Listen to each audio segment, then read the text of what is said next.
We are the one, the light in the dark.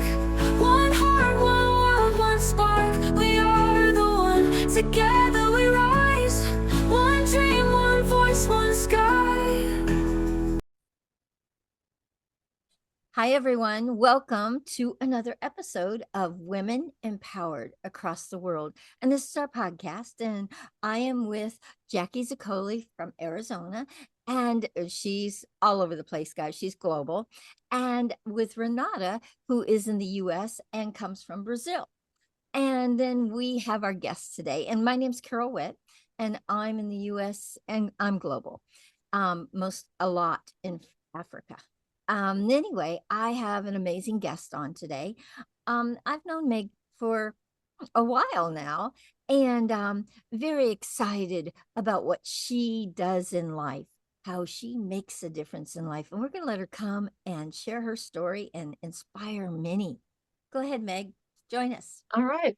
Well, thank you, ladies, for having me on your show and being able to share my message with the global audience. So originally, where I came from is unfortunately a bad experience. I dated a guy. I was working for somebody for a few months, started dating, and within the first 6 months, it got physical. And that particular night, it was the first time I could recognize that it was an abusive relationship. There were a lot of things that were going on in the relationship, but I didn't recognize what they were. I didn't know there was a list, or there are warning signs and things that you could touch and say, oh, that's present in my relationship. And so when it got physical that night in particular, it was all over him seeing me give someone a ride in my car. And if he could see everything, and yet so they know that nothing bad went on or nothing happened. I was just giving my sister's friend a ride, but that night I found out that not only had he been having hidden cameras about 12 places in my world, in my life, in the office, bedrooms, those kind of things, but he also had taken and tracked my phone. He was putting spyware or stalkerware on there, which meant he could not only see everything and delete it, listen to it, control the apps, but then he could also turn it on and off features like the camera and the microphone. So and all this evolved in the same night that the physical violence happened. I got help. I reached out. We had an advocate actually through the court system. Was recommended I had to meet with an advocate, and I had this list and like 25 things, and 23 things I said were present in our relationship. So it was really a big eye opener as far as what had happened. It went on. It got worse. It escalated. All those things kept happening. The cameras, the tracking, the spyware on my laptop, my phone, on my tablet, and he just kept getting worse, getting more violent, getting a little crazy. After about a year and a half, I finally broke free from not seeing him anymore. But he continued to stalk me for 7 years. During that time, I went from being ambitious and outgoing and kind of a leader to social anxiety, depression, suicidal thoughts, because he just completely broken me down. And the physical things, I can almost say, even though they take time to heal, it was almost not as hard to heal from as the emotional violence, the emotional violence and manipulation.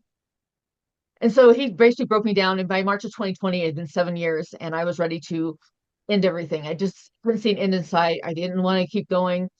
I looked up that on March night, looked up, and there's a drone that hovered above my house. And every night with a camera and just watching you, just imagine not having any privacy in your world. No matter what room you went into, no matter where you went, if you had your phone with you, they could see you. If you're in your car, they can see you. They know where you're at in your house, just not knowing where is your in your bathroom. Where is this camera? Why is he, streaming this to people on the dark web, streaming to his tablet? So just watching you all the time. Gosh. Luckily for me, I got a second chance at life when I got through that. I did a lot of therapy during the time. It was usually two times a day for 4 days a week. I took loads and loads of pills to try to have a better life or make it bearable. I just didn't think there was any hope left. And so that in the March, then something happened for me, and COVID hit. And for me, that like something happened and it shifted the dynamics of the relationship or the dynamics of things that were happening. And so I had luckily got a second chance, and it's just I was able to start flourishing. There was happiness in me. My kids were home because of COVID, so I wasn't being able to spend a lot of time with them previously, but I got to spend a lot of time with them one-on-one, teaching algebra and those kind of things. But in the summer, the first summer after that happened, I was at the end, I thought I was 100%. Looking back, I know I wasn't 100%, but I know that I felt 1,000 times better. I started this pain in my body started fading away. Just living in fight or flight mode made me, in anguishing pain. My mind was in pain. My stomach was always upset.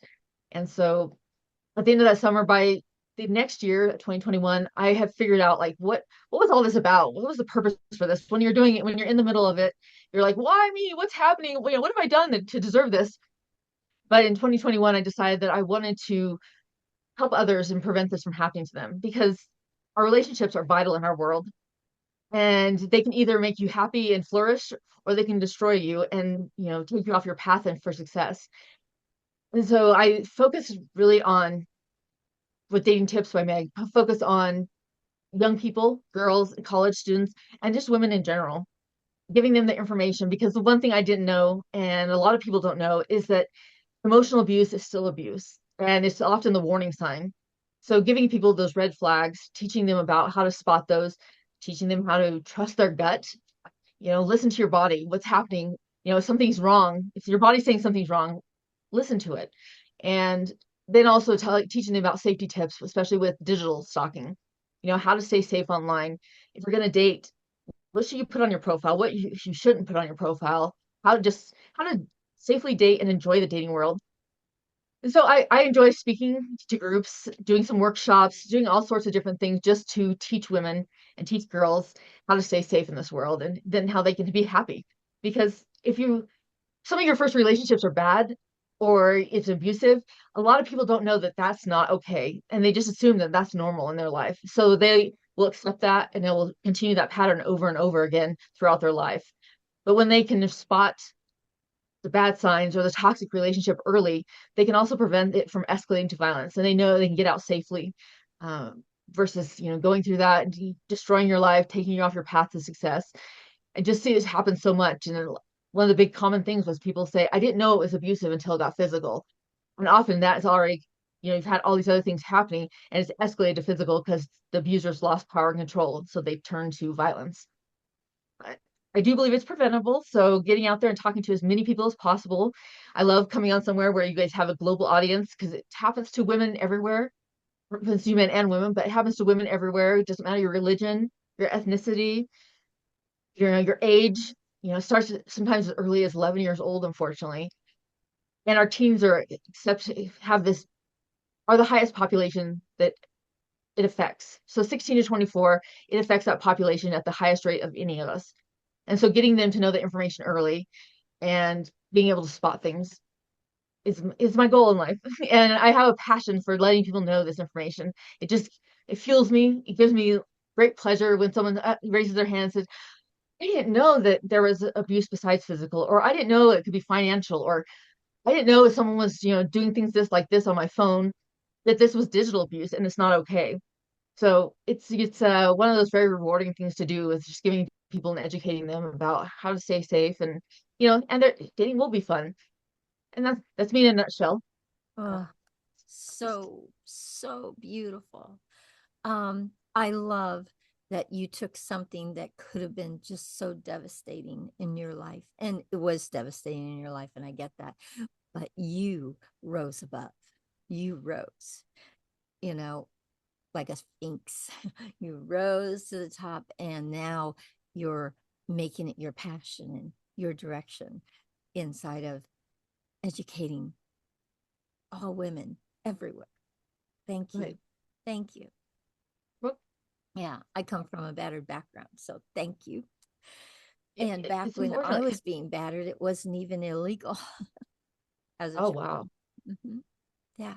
Yeah. So there was just no help whatsoever. So thank you for being that educator and that person that's standing up and saying, I'm the one to take it way bigger. Right.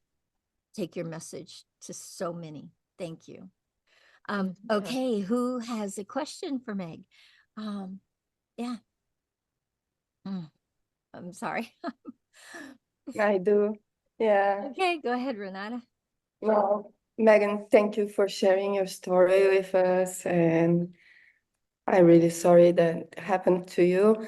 But unfortunately, we know that in a lot of countries, it's not even illegal.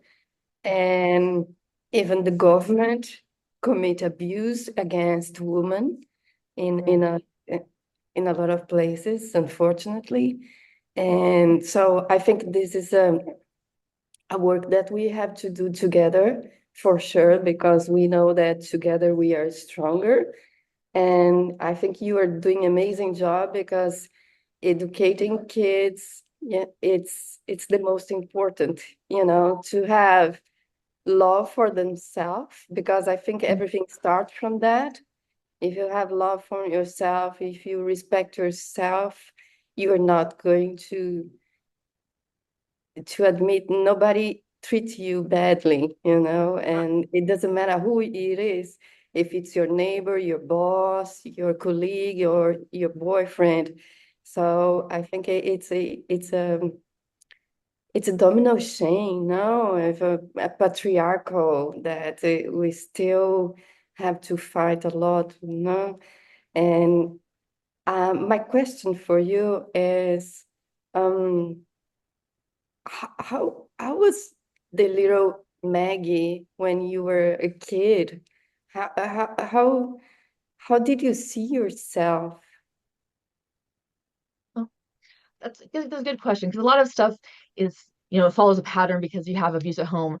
I think for me, and one of the things I really tell people is it can happen to anyone because I walked around thinking it wouldn't happen to me because I was normal or I was a leader, I was outgoing, I had the good self-confidence, I was the class president of in my senior class. So I had a really good upbringing. I mean, my parents were divorced but still talked. We didn't have anything like that. I didn't know a lot of things about abuse because I wasn't subjected to it and I didn't witness in it.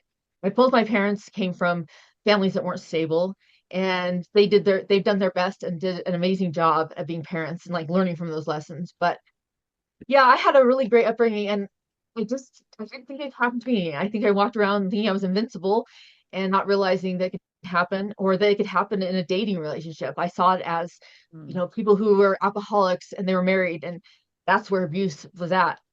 So a lot of this was eye-opening for me. And so I realized that if I was smart, educated person and I didn't know about this, think about all the other people that are out there blindly going about the business and have no idea what's happening. And then especially people who have only been subjected to that in their families. And they've seen that, but they think, oh, it must be normal. Everyone's doing this to kind of open their eyes and say, break the pattern, come, you deserve to have healthy relationships and be loved with, safety and all that kind of stuff. So yeah, it wasn't a pattern for me. It was a one-time first experience. And I think that's why I'm so passionate about telling people the early signs because it can happen to anybody, unfortunately. Wow. Yeah, true. Thank you. Mhm. So Meg, I have a question for you. So, are you married now? I'm not married right now. I was married. Actually, this relationship happened as I was getting divorced. And I think that sometimes I joke about it. I say, "Oh, I would really just wanted to, go out to dinners and have, go travel and stuff." And this person knew that about me. And so we traveled and we did, expensive dinners and, all this fun, exciting things. But it was just a way of manipulating me because he knew this stuff because we talked, before I started getting a divorce, and he knew exactly what I wanted from a relationship, and he filled that just perfectly. And sometimes when you have like love bombing or excessive affection happening really early, it kind of confuses you because you would see these bad things where you feel a little bit something's not right, but then you also have a wow, this is fun, this is great, and back and forth, kind of like a honeymoon stage. When people start doing the apology stuff, it's a little bit confusing, and so um, I definitely still open to love, but I am very much see a red flag and I'm like, I'm not ignoring that. Something feels wrong. And people sometimes tell me, I think you're a little too sensitive. And I'm like, no, I just know that this isn't the right thing for me. And, I stick up for myself versus, try to please people and say, I don't want to hurt their feelings, letting it go on. And I preach that to other people saying, communicate early. If you have something small and you really like the person, talk Mm. to them. see if it Yeah. can change, but set boundaries. But if it can't, then this is not the right person for you, because people who break your boundaries don't respect you or love you. Beautiful. Absolutely beautiful. All right. Jackie, do you have a question for Yeah. her? Yeah, I respect you being able to tell us all those things. And obviously, you've come around the corner and up the block by now because you have found yourself, which is beautiful. And I agree on all accounts that more cultures than we care to admit accept this as the norm. Yeah. So Yeah. yes, being aware is the first step. My question to you is, what are you doing? Or probably the first one would be, what is your vision of being able to take this globally? Do you have any kind of a plan, or are you just going to wait to see what's put on your path? I see this going global. You guys are probably there's been a couple podcasts I've been on that are also, international. So that, that's the first little step. And I see it eventually growing into something where I have other people in other countries sharing their experience, doing what I do, breaking free from those chains and being an example, in different countries. And so unfortunately, I don't speak any other languages, but I don't think that should be the barrier, that holds us back from going internationally. But going to other countries, talking to other women, having webinars, so they have access to the information. I definitely see it going bigger. Right now, it's started out and it's getting into the states, but I would love to see women in different cultures be able to break free as well and figure out how to do that safely. So it takes a little bit more of education and figuring out what the limitations are, just like teenagers have like their school where they have to face that person all the time, they have special conditions. People in different countries also have different conditions that, limit. It's not as easy as maybe I would say in the United States, where some of our things, people are preaching it's not okay. If the country's saying it's still okay, we got to figure out a unique way to, tackle that problem. Yeah, I would like to suggest meeting someone that's in charge of what's called the Be Man group. Oh, And they teach boys to be men. It nice. sounds a little strange. However, I think that would be a beautiful place for you to be visible, um, to to expose the fact that that's happening and to let them realize that that is happening. And many Right. cultures, they don't even know they're doing it. In a lot of times, they just it's something that they always do. It's Exactly. just something we always do. Mm. So I would introduce you to Ola. He's very impactful gentleman in Nigeria, and he does a variety of webinars focused on the mothers, or focused on the sisters, or Oh, focused wow. on the teachers, or various aspects of teaching responsible um, boys to be men. So I think that might Wow. be one way. Who do you think are your alliances or people that might be able to work with you? Do you think Some of any specific areas? I have been working with different groups. So there's one that's coming up right now that's it's called Faultless. They are actually they were formed in a response to a sexual assault in our area. And so working with them, collaborating with people who are educating, working with schools and colleges, women's organizations, definitely, as well as men's groups. Well, I mean, one of our big things is telling men you don't have to be the villain in this situation. You can be the hero. Men, guys want to be the hero, and so they can be the hero, like by learning like how to be a man, how to be a responsible man, how to be a guy who respects women versus how to, not being, being on the other side of it, and be that example to people. So I definitely think there's a lot of different groups that you can, intertwine with, or so a lot of people they teach information but haven't had the personal experience. So adding the story to that kind of education definitely is helpful. People can then relate. A lot of people are, and you see them in the audience kind of nodding or sadly, being kind of sad, but having that personal experience has definitely added, a big dynamic to my education piece. So um, very open to Uh, working with all sorts of different people if they, have that same mission, just to help people avoid toxic and bad relationships and abuse. is that Absolutely. you said So, assaultless? Is that what you said? Faultless with an F. Faultless. faultless. Okay, that makes sense. Meg, we have a counterpart that's going to be starting very shortly, and it's going to be Men Empowered Across the World podcast. And I would love for you to be able to be a guest speaker on there. It isn't just men that's going to be guest speakers, but yours would be so amazing because you speaking to men is where you need to be, really and truly where you need to be, so they can actually see what on a woman's side, what you've been put through, what you've gone through, and what's not acceptable behavior. So I will definitely be promoting you to them for sure. Awesome. Yeah. And now we have Renata. She has another question. Go ahead, Renata. Well, listening to you, it's impossible for me to don't remember the movement Me Too and Oh, how it spread around the globe. So it was like contagious, because uh, it's happening in every country. And since it started and moved, we saw also that it was in every industry, in the Yeah. government, in the army, in the church, in the humanitarian. So everywhere it was the abuse of power, no, because that's a relationship between power mhm. and and it was so important, this movement that um, touched so many lives, and we started to have more policies inside of the companies, inside of different industries, and and it's what you said, the awareness, because we are not going to bring any solutions for the problems that we don't talk about. So Right. that's the important job you were doing now. You were talking, and that's how everything starts. So I want to give you a congratulations Mhm. because you maybe you don't know, but you can save lives with this job. Yeah. Yeah. Yes. Yeah.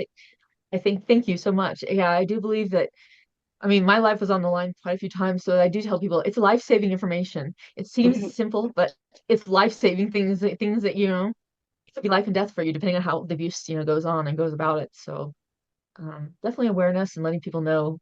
Because the other thing is people feel alone. I think Me Too brought people out thinking, oh, that happened, and someone like with a big name or someone who's, very doesn't want their reputation scarred, but they came out, and you have to be vulnerable, and then you can get, help attract other people who have that same issue. So I think it's really Um, important that people can share their information and not be ashamed of it and not feel embarrassed by something that happened to them. It wasn't their fault.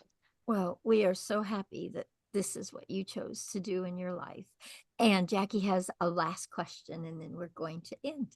Go ahead, There are All Jackie. two resources that I want to share too. Abiola is someone that we work with from Nigeria, and his concept is policies ranging from the youth to countries all over Africa. Oh, So wow. that would be a pretty extensive way. I'm going to meet with him in 20 minutes. So I will mention that as well. And the last is my mentor of many years, a very long history with my mentor, who is not well at this point. However, she did a book um, that she had for her group, which was Women in Discovery, and I was her executive director. And she has given me permission to print that book, and it's male as a second language. Oh, wow. Now, the That sounds focus interesting. is mostly on the United States, though I think basically the principles, it's beautiful the way she's done it, and it's not a blame shame. It's just that there are very basic differences on the way that men and women look at life, Yeah. and that they could totally change their life if they had more um, make make them right more than wrong concept.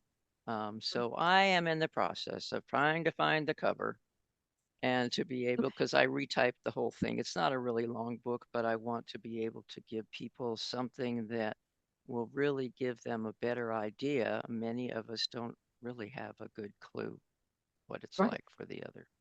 So those are some resources for you.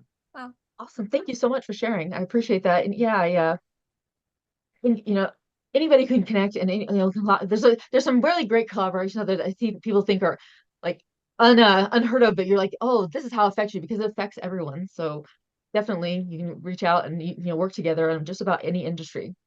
So thank you. Okay, so Meg, one last thing, and that is you just did a TED Talk. Tell us just a tiny bit about doing a TED Talk. Well, for one, it was very stressful. I was very excited when I found out they got the congratulations email. I was ecstatic. I made it past this first round, and I did my talk. It's called "When Monsters Collide," and it was basically talking about soccer as a monster in my world, and then the bigger monster that came in and helped save my life, and then giving people an opportunity to see life from a different perspective. Because when I was in that being a victim, I saw it from a different perspective, and how I wasn't normal or okay, in social settings. And so I encourage people to smile. And that was my movement, or my idea, is just to smile at people. And instead of being irritated or like disturbing your peace in your day, just smile at somebody and change the world one smile at a time. Beautiful, so beautiful. We look forward to it coming out. I cannot wait to see it and share Thank it you. with lots of people. All right. So Meg, thank you so much for being an amazing guest on our Thank you. podcast today. Guys, please, if you really love these stories, please, please subscribe to the channel.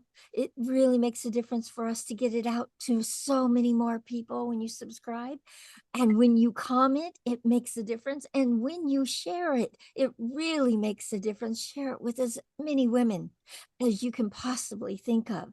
Young, starting in ages of 11, 12, 13. Share it so that they have the knowledge to see the red flags as they start dating. Please, please make this something that is a way for you to speak in sharing it with everyone. And Right. Meg, thank you for speaking about it. Thank you. Thank you. I appreciate you guys having me here today. Yeah, That's a really big step. this is not a easy conversation. And thank you for your courage and for loving women enough to stand up to it. Thank you. All right. Thank you. So guys, please, please join us again for another episode of Women Empowered Across the World. And this is our podcast, and we'll see you soon. Bye. Thank you. Thank you. When we stand as one.